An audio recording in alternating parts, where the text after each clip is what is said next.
Warahmatullahi wabarakatuh. Selamat pagi semuanya. Semoga dalam keadaan sehat, dan pada kesempatan hari ini saya akan menyampaikan terkait kajian ilmu keperawatan bidang keilmuan keperawatan kesehatan jiwa dengan topik yaitu perkembangan keperawatan jiwa di dunia dan di Indonesia. Jadi nanti ada beberapa pembagian di sini, yaitu saya bagi menjadi dua topik. Yang pertama adalah perkembangan keperawatan jiwa di dunia dan keperawatan jiwa di Indonesia. Kita bahas yang pertama, yaitu perkembangan keperawatan jiwa di dunia. Perkembangan keperawatan jiwa di dunia ini dimulai pada yang pertama adalah pada masa peradaban, kemudian masa pertengahan, kemudian abad ke-18 dan ke-19, serta keperawatan jiwa pada abad ke-20. Ya, kita bahas yang pertama dulu, masa peradaban.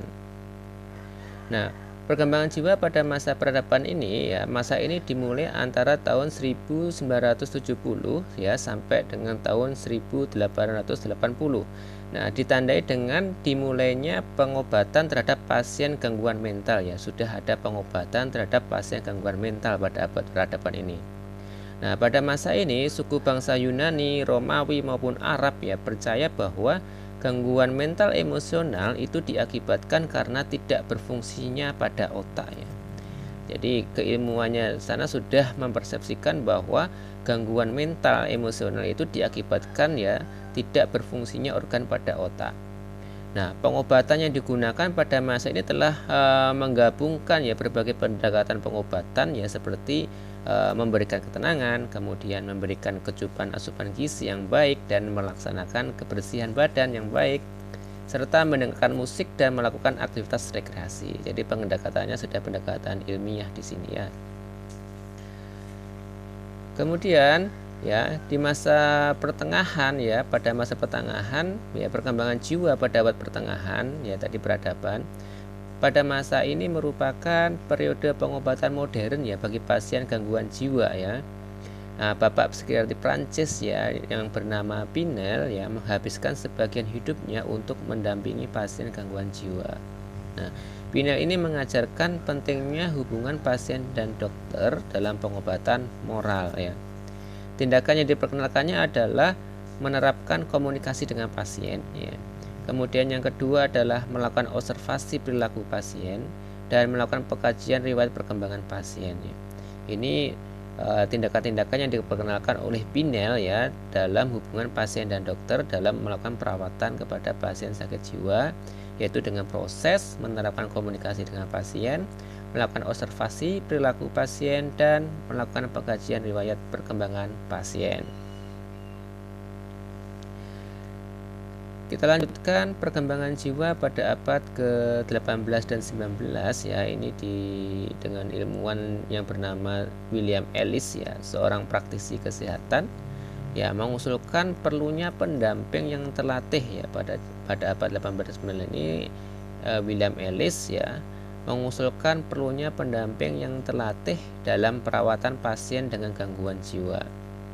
Nah, pada tahun 1836 William Ellis ini mempublikasikan ya terkait Treatise on Insanity ya, yaitu pentingnya pendamping terlatih bagi pasien gangguan jiwa karena pendamping terlatih terbukti efektif di dalam memberikan ketenangan dan harapan lebih baik ya bagi kesembuhan pasien. Kemudian ilmuwan selanjutnya dari Benjamin Rush ya, juga sebagai bapak psikiatri Amerika ya, pada tahun 1989 ya menulis tentang pentingnya kerjasama dengan rumah sakit jiwa ya dalam memberikan bantuan kemanusiaan terhadap pasien gangguan jiwa. Nah, dilanjutkan pada tahun 1843 ya Thomas Kirbridge ya mengadakan pelatihan bagi dokter di rumah sakit ya Pennsylvania ya mengenai cara merawat gangguan jiwa, ya. Pada tahun 1872 didirikanlah pertama kali ya sekolah perawat di England, Hospital Women Hospital Philadelphia, tetapi tidak untuk pelayanan psikiatrik.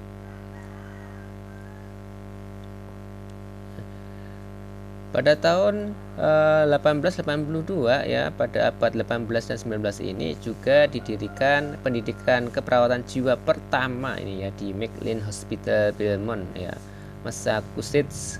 Nah, pada tahun 1890 ini diterimanya lulusan sekolah perawat yang bekerja sebagai staf keperawatan di rumah sakit jiwa. Nah, di akhir abad 19 terjadi perubahan peran perawat jiwa yang sangat besar ya, di mana peran tersebut antara lain adalah menjadi contoh dalam pengobatan psikiatrik ya, seperti menjadi bagian dari tim kesehatan ya. Jadi pengobatan psikiatrik ini menjadi bagian dari tim kesehatan, jadi tidak hanya profesi medis saja atau kedokteran. Nah, mengelola pemberian obat penenang dan memberikan hidroterapi atau terapi air ini sudah dimulai pada abad 18 dan 19. Kemudian selanjutnya ya, perkembangan jiwa pada abad ke-20 ya di dunia ini ya. Keperawatan jiwa pada abad ini ditandai dengan terintegrasinya materi keperawatan psikiatrik ya dengan mata kuliah lainnya. Jadi pembelajaran dilaksanakan melalui pembelajaran teori, praktek laboratorium ya, praktek klinik di rumah sakit dan masyarakat. Jadi keperawatan jiwa pada abad 20 ini ditandai terintegrasinya materi keperawatan psikiatrik ya dengan mata kuliah lain.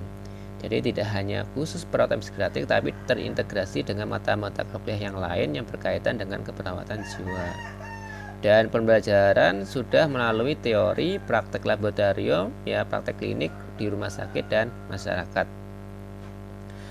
Tingkat pendidikan yang ada pada abad ini adalah D3, sarjana, pasca sarjana dan doktoral ya. Abad 20 itu abad saat ini ya, abad 21 saat ini. Jadi fokus asuhan keperawatan jiwa ya pada abad 21 adalah mengembangkan asuhan keperawatan berbasis komunitas ya. Jadi pada abad 21 ini adalah model asuhan keperawatannya berbasis komunitas dengan mengupayakan upaya pencegahan atau preventif ya, melalui yang pertama adalah pengembangan pusat kesehatan mental ya, yaitu pengembangan pusat kesehatan mental dalam hari ini bisa rumah sakit ya, rumah sakit jiwa. Kemudian praktek mandiri ya, kemudian pelayanan di rumah sakit, pelayanan daycare, perawatan harian ya, yaitu pasien tidak dirawat inap, hanya rawat jalan. Kemudian ada kunjungan rumah ya dan hospice care ya, ruang rawat khusus untuk pasien gangguan jiwa yang memungkinkan pasien itu terlatih untuk meningkatkan kemampuan diri ya sebelum kembali ke masyarakat. Dan ini sudah diterapkan di rumah sakit di Indonesia. Baik, itu tadi adalah perkembangan keperawatan atau kesehatan jiwa di dunia ya. Sekarang saya lanjutkan terkait perkembangan keperawatan jiwa di Indonesia ya. Perkembangan jiwa di Indonesia dimulai pada masa Belanda ya, kemudian dilanjutkan masa penjajahan Inggris ya, zaman penjajahan Jepang dan zaman kemerdekaan. Kita bahas yang pertama yaitu pada masa penjajahan Belanda ya. Pada masa pemerintahan kolonial Belanda ini, perawat merupakan penduduk pribumi ya yang disebut dengan Vilpegger ya. Jadi perawat merupakan penduduk pribumi yang disebut dengan Vilpegger dengan dibantu oleh Zieken Oppasser ya sebagai penjaga orang sakit. Nah, pada tahun 1799 ya, pemerintah kolonial Belanda ini mendirikan rumah sakit Binnen Hospital in Jakarta ya. Jadi mendirikan rumah sakit Binnen Hospital di Jakarta, kemudian dinas kesehatan tentara dan dinas kesehatan rakyat ya, yang bertujuan untuk memelihara kesehatan staf dan tentara Belanda ya. Nah, kemudian Jenderal Dendels ya juga mendirikan rumah sakit di Jakarta, Surabaya dan Semarang, tetapi tidak diikuti perkembangan profesi keperawatan pada saat itu ya. Karena tujuannya hanya untuk kepentingan tentara Belanda saja. Ini pada masa pemerintahan Belanda. Kemudian perkembangan pada penjajahan Inggris ya, kesehatan keperawatan jiwa pada masa penjajahan Inggris pada tahun 1812 ya. Gubernur Jenderal Inggris ya ketika itu dijabat oleh Raffles ya, yang sangat memperhatikan kesehatan rakyat ya. Jadi berangkat dari semboyannya yaitu kesehatan adalah milik setiap manusia ya. Raffles ini bagus sekali ya. Dengan sembunyiannya yaitu kesehatan adalah milik setiap manusia. Ia melakukan berbagai upaya untuk memperbaiki derajat kesehatan penduduk pribumi ini. Jadi dia memperhatikan orang-orang Indonesia ya, rakyat Indonesia. Antara lain melakukan apa ini? Pencacaran umum ya, pencacaran umum. Kemudian cara perawatan pasien dengan gangguan jiwa dan kesehatan para tahanan. Jadi pada masa penjajahan Inggris, Raffles ini sudah melakukan pencacaran umum ya. Kemudian cara perawatan pasien dengan gangguan jiwa dan kesehatan para tahanan. Setelah pemerintahan kolonial kembali ya ke tangan Belanda ya, kesehatan Indonesia menjadi lebih baik lagi. Nah, pada tahun 1819 ya didirikan rumah sakit Stadverband di Glodok, Jakarta ya pada tahun 1919 ya. Kemudian dipindahkan rumah sakit ini ke Salemba ya, yang sekarang bernama Rumah Sakit Cipto Mangunkusumo atau sekarang saat ini adalah RSCM. Nah, antara tahun 1816 hingga 1942 pemerintah Hindia Belanda banyak mendirikan rumah sakit di Indonesia ini ya. Di Jakarta didirikan rumah sakit PGI Cikini, rumah sakit ST Karolus ya. Kemudian di Bandung itu dibuat rumah sakit ST Borromeus dan rumah sakit Elizabeth di Semarang. Nah, bersama dengan itu sendiri ya, pula sekolah-sekolah perawat muncul ya, seperti itu pada masa penjajahan Inggris. Nah, setelah penjajahan Inggris dilanjutkan ini adalah penjajahan Jepang ya pada tahun 1942 sampai 1945 ini. Ini masa terpuruk ya bagi keperawatan kesehatan jiwa di Indonesia ya. Pada masa penjajahan Jepang, perkembangan perawat di Indonesia mengalami kemunduran ya, merupakan zaman kegelapan di sini. Pada masa itu tugas keperawatan tidak dilakukan oleh tenaga terdidik dan pemerintah Jepang mengambil alih pimpinan rumah sakit ya. Jadi pada saat itu mengakibatkan apa? Terjadinya wabah penyakit karena ketiadaan persediaan obat. Nah, ini masa-masa yang terpuruknya ya atau kemunduran pada zaman penjajahan Jepang. Kemudian pada masa kemerdekaan ya, pada masa kemerdekaan dilanjutkan ke masa kemerdekaan setelah penjajahan Jepang dilanjutkan masa kemerdekaan. 4 tahun setelah kemerdekaan barulah dimulai pembangunan bidang kesehatan ya. Jadi 4 tahun setelah kemerdekaan berarti tahun 1959 ya, baru dimulai pembangunan bidang kesehatan yaitu pendirian rumah sakit dan balai pengobatan.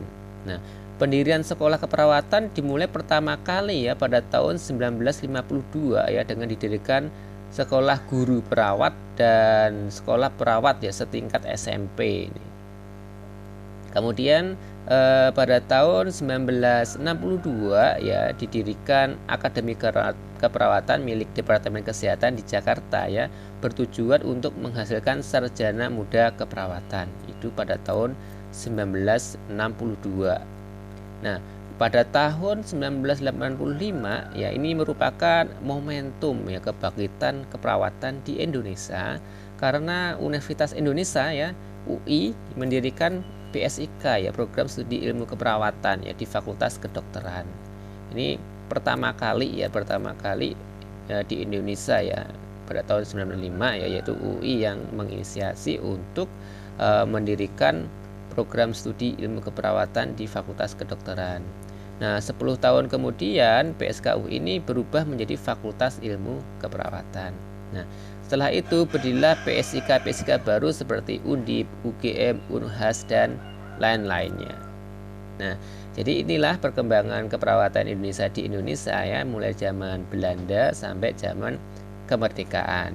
Nah, untuk sejarah perkembangan perawat kesehatan jiwa di Indonesia ini ya tidak perlu untuk dihafalkan ya, tapi dipahami saja dan dimengerti dan diketahui ya, sehingga kita secara historis mengetahui ya sejak kapan mulai muncul keperawatan kesehatan jiwa di Indonesia dan perkembangan keilmuannya ya, perkembangan keilmuannya ya, baik di dunia maupun di Indonesia, sehingga kita tahu upgrade keilmuan setiap abad, perubahan abad itu terjadi perubahan apa di sana, sehingga kita tidak kembali flashback kembali ke belakang ya terhadap keilmuan yang telah ada. Jadi kita cari keilmuan yang lebih upgrade, lebih up to date ya, sehingga dalam memberikan keperawatan kesehatan jiwa akan lebih efektif dan efisien sesuai dengan abad perkembangannya. Baik, terima kasih dalam perhatiannya dalam materi hari ini. Semoga bermanfaat dan saya ucapkan selamat pagi. Assalamualaikum warahmatullahi wabarakatuh.